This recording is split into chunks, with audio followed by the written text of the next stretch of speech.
The conclusion, okay, the conclusion for Water and Dreams by Gaston Bachelard. Conclusion, Water's voice. I hold the river's wave like a violin. Paul Lard, The Open Book. Mirror less than a shudder. Both pauses and caresses. The passage of a liquid bow or bow on a concert of moss. Paul Claudel, The Black Bird in the Rising Sun. 1. I would like to draw together in my conclusion all the insights into lyricism that the river gives us. These insights, in the final analysis, have great unity. They are truly the insights of a fundamental element. To show clearly the vocal unity of water poetry, I shall develop from the start an extreme paradox. Water is the mistress of liquid language, of smooth flowing language, of continued and continuing language, of language that softens rhythm and gives a uniform substance to differing rhythms. I shall not hesitate then to give their full meaning to those words that express the qualities of a fluid and animated poetry, of a poetry that flows straight from its source. Without exaggerating, as I have been doing, Paul de Rieu has observed Swinburne's predilection for liquid consonants, the tendency to use the liquids to prevent an accumulation and clash of the other consonants leads him to increase the number of other transition sounds. The use of the article of a derived word in place of a simple one often has no other reason in the June days. Life within life inlaid, where the rule sees the means, I see an end. Liquidity is, in my opinion, the very desire of language. Language needs to flow. It flows naturally. Its clashing, its ruggedness, its harshness are its more artificial efforts, those that are more difficult to render naturally. My thesis does not stop with what is learned from imitative poetry. Imitative poetry seems to me, in fact, condemned to superficiality. From a living sound, it retains only coarseness and awkwardness. It gives sonorous mechanics. It does not give human, living sonority. For example, Spearman says that the reader almost hears galloping in these lines. I sprang to the stirrup, and Joris and he, I galloped. Derrick galloped. We galloped, all three. To reproduce a sound accurately, it must be produced still more profoundly.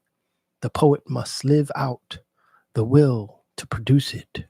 Here, the poet would have to induce us to move our legs, to run and turn, in order to live fully the asymmetrical movement of the gallop. Dynamic preparation is lacking. It is this dynamic preparation that produces active hearing, hearing that makes us speak, move, and see. In fact, Spearman's theory, on the whole, is too conceptual. His arguments are based on designs. They give sight the predominant role. The only result of such a practice is a formula for a reproductive imagination, which masks and hinders creative imagination. In the final analysis, the true domain for studying the imagination is not painting, it is literature, the word, the sentence. How little form matters then, how dominant matter becomes. What a great master the stream is. There are, says Balzac, mysteries buried in every human word, but the real mystery is not necessarily in its origins, in its roots, in its ancient forms. There are words that are in full flower, in full vigor, words that the past has not exhausted, whose beauty the ancients did not fully recognize, words that are the mysterious jewels of a language. Such a word is Reverie. It is a phenomenon that can be communicated to other languages. Let us think phonetically of the sonorous brutality of the word river in English. We will come to the realization that Reverie is more French than any other word. It is a word that is composed of the visual image of the motionless river bank, and yet has never stopped flowing. When a poetic expression is revealed as both pure and dominant, then we can be sure that it has a direct relationship with the elementary material sources of the language. I had always been struck by the fact that poets associate the harmonica with water poetry.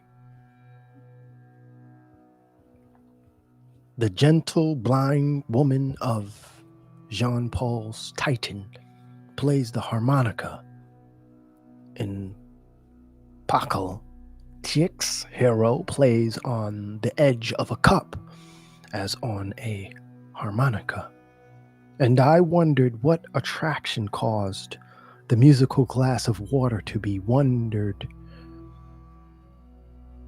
And I wondered what attraction caused the musical glass of water to be given the name harmonica. Much later, I read in Chopin that the vowel A is the water vowel. It is dominant in aqua, apa, wasser. It is the phenomenon of creation by water. The letter A marks a primary matter. It is the first letter of the universal poem. It is the letter that stands for the repose of the soul in Tibetan mysticism. I will be accused at this point of accepting as solid proofs mere verbal resemblances. I will be told that liquid consonants call up no more than a curious metaphor belonging to the phoneticians. But such an objection seems to me to be a refusal to feel, in its profound life, the correspondence of word and beauty. Such an objection reflects a will to reject a whole field of creative imagination. Imagination through the spoken word, through speaking, the imagination that rejoices muscularly in speaking, speaks with volubility, and increases the psychic volume of a being. This imagination knows very well that the river is speech with no punctuation, and Ulardian, and Ulardian sentence that does not accept punctuators. Eluardian. This imagination knows very well that the river is speech with no punctuation, and Ulardian sentence that does not accept punctuators. O song of the river, marvelous Logorrhea of the child nature, Logorrhea of the child nature. And how can we fail to relate to liquid language, bantering language, the jargon of the brook? And if this aspect of vocal imagination is not very easy to grasp, it is because we have onomatopoeia too limited a sense. We think of it as an echo guided by hearing alone. In point of fact, the ear is much more liberal than we suppose. It readily accepts a certain transposition in imitation and is soon imitating the first imitation. With the joy of hearing, man associates the joy of active speech, the joy of a whole countenance expressing its imitative talent. Sound is only one aspect of the Mimologism. Mimologism. Mimologism. Mimologism. With the joy of hearing, man associates the joy of active speech, the joy of a whole countenance expressing its imitative talent. Sound is only one aspect of the Mimologism. In his warm but learned way, Charles Naudet has clearly understood the projective aspect of onomatopoeia. They abound in the broadest sense. Many onomatopoeias have been formed, if not in accordance with the noise produced by the movement that they represent, at least in accordance with a noise based on the one that the movement should produce. If we consider its analogy with some other particular movement of the same kind and its ordinary effects, for example, the action of blinking on which he bases his conjectures, produces no real sound, but actions of this same kind recall very clearly through the noise that accompanies them, the sound that served as the root for this word. There is in this phenomenon, then, a sort of delegated onomatopoeia that must be produced, must be projected, so that it can be heard. A sort of abstract onomatopoeia that gives a voice to a trembling eyelid. Dripping from the foliage after the storm, there are drops of water that also wink and make the light flicker and the mirror of the waters quiver. To see them is to hear them quiver. In poetic activity, there is, then, a sort of conditioned reflex, a strange one, for it has three roots. It brings together visual, auditory, and vocal impressions. And the joy of expressing oneself is so exuberant that finally it is vocal expression which marks a scene with its dominant highlights. The voice projects, visions. Lips and teeth then produce different spectacles. There are scenes conceived with fists and jaws. There are labiate scenes, Labiate scenes, so gentle, so good, so easy to pronounce. There are viate scenes, so gentle, so good, so easy to pronounce. If we could group together all the words with liquid phonemes, then an aquatic scene would naturally emerge. Conversely, a poetic scene expressed by hydrous psyche, by the water's word, discovers liquid consonants quite naturally. Sound, native sound, natural sound, that is the voice, places things in their proper order. Vocalization governs the painting of true poets. I shall offer an example of this vocal frustration that determines the poet's imaginations. Thus, listening to the stirrings of the stream, I found it very natural that in many verses the stream makes the lilies and the gladioli bloom. By studying this example closely, we shall understand the victory of verbal imagination over visual imagination, or more simply, the victory of creative imagination over realism. We shall understand at the same time the poetic inertia of etymology. We shall understand at the same time the poetic inertia of etymology. The Gladiola got its name visually, passively, from the sword.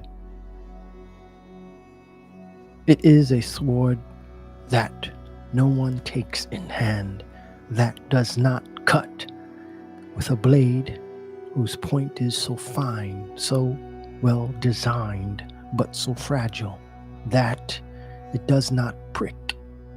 Its form does not belong to water poetry, nor does its color. This vivid color is a warm color. It is flame from hell. Gladiola in some countries is named the flame of hell. Scarcely any are to be seen along a stream. But when poetry is involved, realism is always wrong. Sight is no longer in command. Etymology no longer thinks. The ear also wants to name flowers. It wants what it hears to flower directly, to flower in language. The gentleness of water's flow, too, wants images to offer. Listen. Gladiola, is now the river's special sigh, a sigh that comes at the time when, within us, there appears a slight, very slight sorrow which spreads, melts away, and will not be mentioned again. The Gladiola is the half-mourning of melancholy water, far from being a striking color that is remembered and reflected. It is a delicate sob that is forgotten. The liquid syllables soften and carry off images lingering for a moment over an old memory. They give a little fluidity to sadness. How can we explain, other than through poetry, that the water's sounds are so many sunken bells, so many submerged bell towers that still ring, so many golden harps that lend solemnity to crystalline voices? In a lied that Shure records the lover of a girl ravished by the river, Nyx, plays in turn on the golden harp. The Nyx, slowly won over by the harmony, gives up the girl. The spell is vanquished by another spell, music by music. That is the way magical dialogues run. In the same way, water's laughter will tolerate no dryness, so that to express it like slightly mad bells, sea green sounds which ring out with a certain greenness are needed.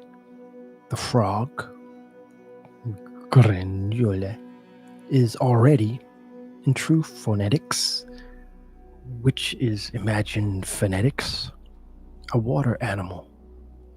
It is an added bonus that makes the frog green. And the good people who call water frogs syrup de grenouille, make no mistake, only a simpleton, Grebouille, would drink it. After the A's of the tempest, after the howling of the north wind, we are happy to hear the O's of water. The whirlwinds and the lovely roundness of their sounds. When we have this happy state, regained words reverse themselves crazily.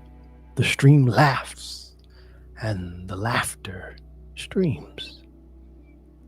We could search forever and not find all the doublets in this imaginary water phonetics as we listen to the whirlwinds and gusts and study the cries along with the caricatures of the gargoyles, to spit out a storm like an insult, to vomit the water's guttural curses.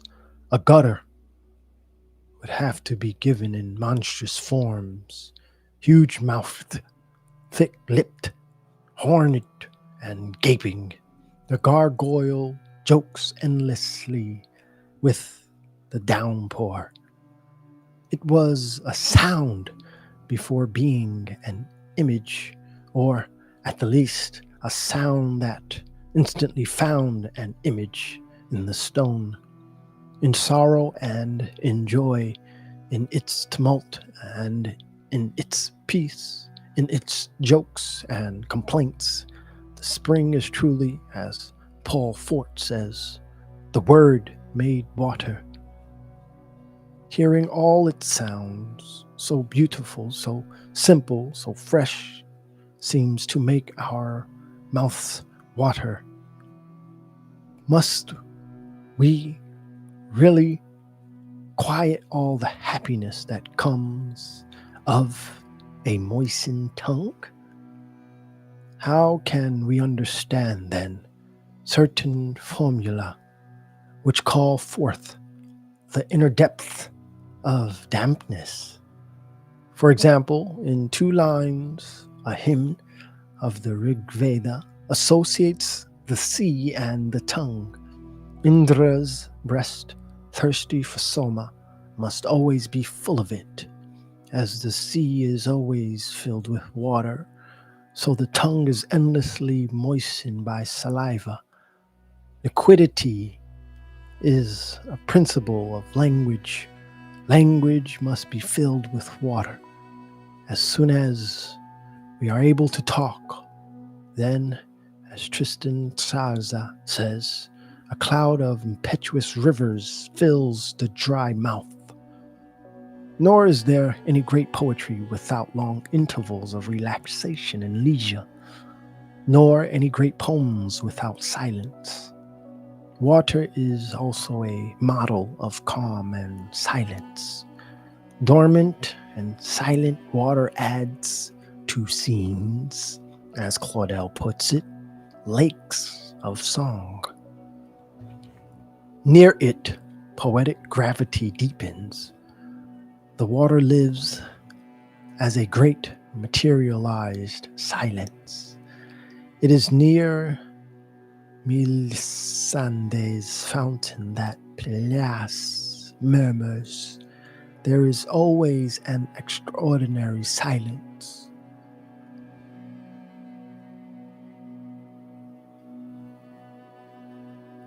One might hear the water sleeping.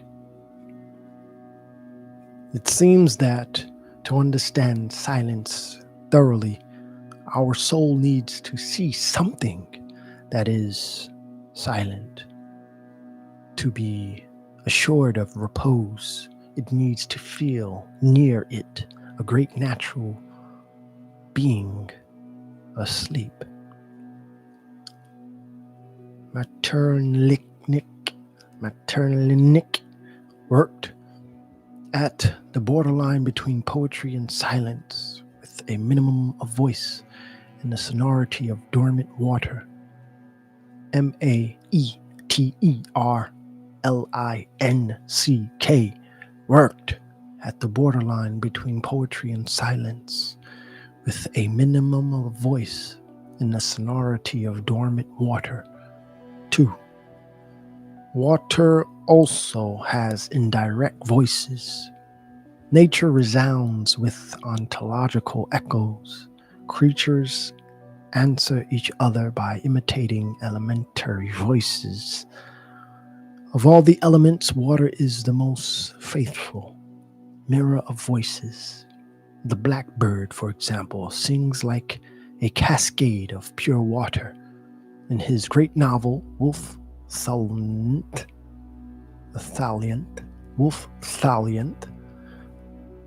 Powies, Powys, seems to be pursued by this metaphor, this metaphony. For example, that particular intonation of the blackbird's note, more full of the spirits of air and of water than any sound upon the earth, had always possessed a mysterious attraction for him. It seems to contain in the sphere of sound what amber-paved pools surrounded by hart's tongue ferns contain in the sphere of substance. It seemed to embrace in it all the sadness that it is possible to experience without crossing the subtle line into the region where sadness becomes misery. I have often reread these passages, which show me that the blackbird's roulage is a crystal that is falling, a cascade that is dying. The blackbird does not sing for the heavens, it sings for nearby water. Further on, Powies hears the blackbird's song again, accentuating in relationship with water this stream of cool, liquid, tremulous melody. If there were not in nature's voices such redoublings of onomatopoeia, if falling water did not re-echo the notes of the singing blackbird, it seems that we could not understand natural voices poetically. Art needs to learn from reflections and music from echoes by imitating that we invent. We think we conform to reality and instead we translate it into human terms. In imitating the river, the blackbird also projects a little more purity. The fact that Wolf Thaliant is himself the victim of an imitation, and that the blackbird heard in the foliage above the river is the limpid voice of the beautiful Gerda. Gives even more meaning to the mimesis of natural sounds. Everything in the universe is an echo.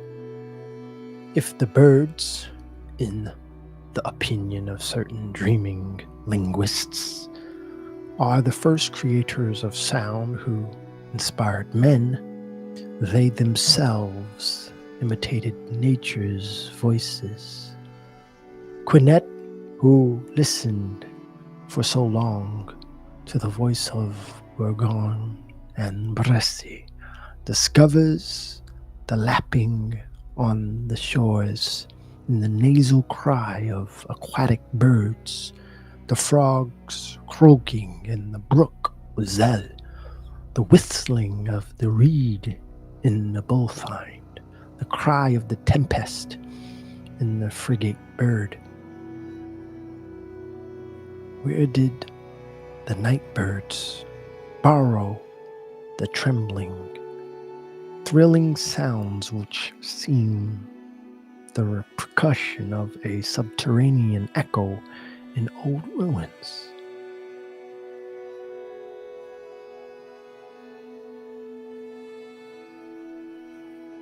Where did the night birds borrow the trembling, thrilling sounds which seem the repercussion of a subterranean echo in old ruins? Thus, all the sounds of natural scenes, still life or animated, have their echo and their counterpart in living nature. Armand Salacroix also rediscovers the euphonic relationship of the blackbird and the stream. After having noted that seabirds do not sing, he wonders to what chants our groves' songs are due. I knew, he said, a blackbird raised near a swamp which mingled with his songs raucous and broken cries. Was he singing for the frogs, or was he the victim of an obsession? Water is also a vast unity. It harmonizes the toads and the blackbird's notes, or at least a poeticized ear brings unity to discordant voices when it submits to the song of the water as its fundamental sound. The stream, the river, the cascade have, then, a speech that men understand naturally. As Wordsworth said, it is a music of humanity, the still, sad music of humanity. Lyrical ballads. How could voices listened to with so fundamental a sympathy fail to be prophetic? To give back their oracular value to things, should we listen to them from close by or from afar? Is it necessary that they hypnotize us, or should we contemplate them? Two great movements of the imaginary begin close to objects. Everything in nature produces giants and dwarfs. The noise of the floods fills the immensity of the sky or the hollow of a shell. It is in these two movements that living imagination must live. It hears only voices that are approaching or fading in the distance. He who listens to things is well aware that they will speak too loudly or too softly. We must hurry to hear them.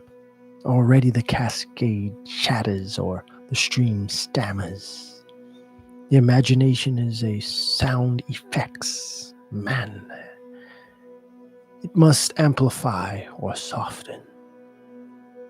Once the imagination is mistress of dynamic correspondences, images truly speak. We shall understand this accord of sound and images if we meditate on these subtle verses in which a girl, bent over the stream, feels passing into her face the beauty born of murmuring sound.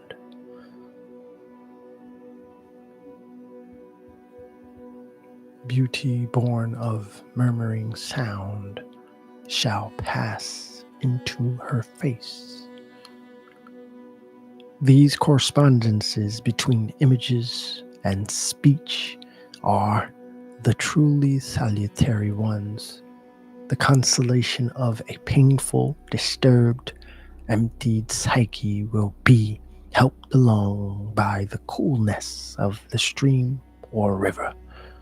But this coolness must be spoken. The unhappy person must speak to the river. Come, O my friends, on a clear morning to sing the stream's vowels. Where is our first suffering? We have hesitated to say. It was born in the hours when we have hoarded within us things left unsaid. Even so, the stream will teach you to speak in spite of the pain and the memories. It will teach you euphoria through euphemism, energy through poems.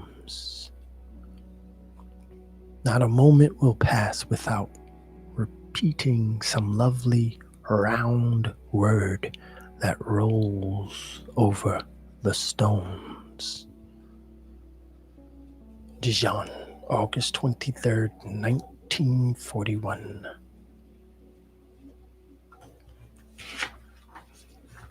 That's the end of the book.